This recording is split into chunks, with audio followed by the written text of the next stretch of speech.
भैया बहनों, आज हम मुंशी प्रेमचंद द्वारा लिखी हुई बलिदान कहानी की चर्चा करेंगे। इसका सारांश अपने शब्दों में लिखना है। ये बहुत ही अच्छी कहानी है और हिंदी साहित्य के सर्वश्रेष्ठ कथाकार प्रेमचंद जी द्वारा लिखित बलिदान कहानी जो है सर्वश्रेष्ठ कहानियों में से एक गिनी जाती है।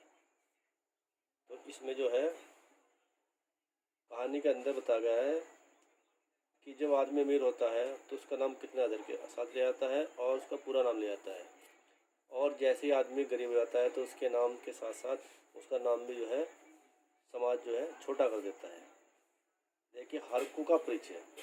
हरकचंद कुर्मी अर्थात हरकू का 20 साल पहले शक्कर का कारोबार था।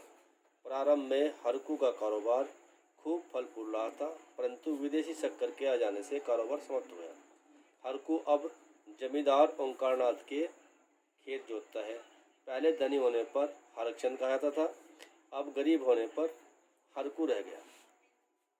केवल हरकू ही रह गया। देखिए, संपत्ति की जैसे चली गई वैसे ये कम हो गई, वैसे नाम की जो है शब्द भी कम हो गए। हरकू की बीमारी, उसकी मृत्यु।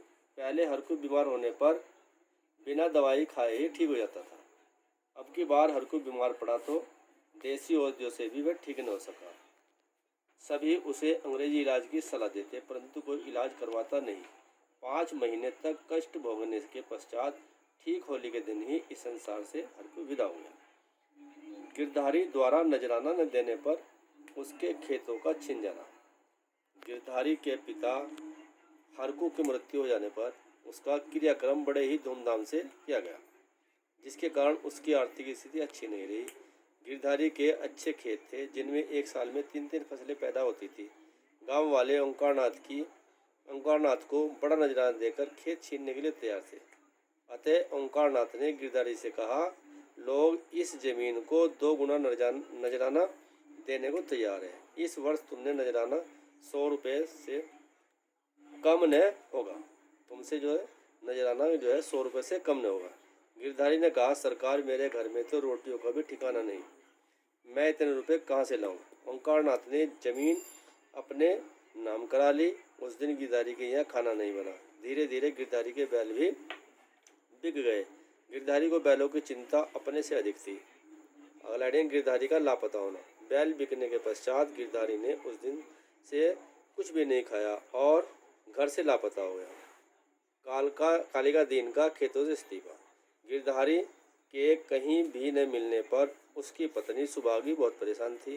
अंधेरा होने पर अचानक सुभागी को लगा कि गिरधारी बैलों की नान, जिसमें पानी पिलाता है, घास खिलाता है, नान के पास खड़ा है। जैसे ही उसके पास आई, गिरधारी गायब हुआ। कालिका दीन सुबह अंधेरे खेतों में हल लगा रहा था। उन्हें लगाकर गिरधारी खेतों की मेड़ पर खड़ा है। कालिका दीन उसके पास पहुंचा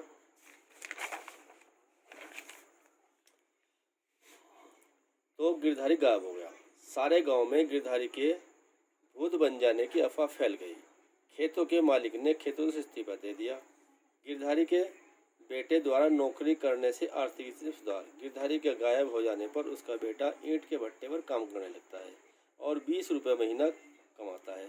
घर में दोनों वक्त का खाना बनता है। उसकी आर्थिक स्थिति में सुधार हो जाता है, परंतु गाँव में उसके बेटे का आदर सम्मान नहीं, क्योंकि उसका बेटा मजदूर है। सुभागी भी छिपी छिपी सी फिरती है और अब पंचायत में भी नहीं बैठती है।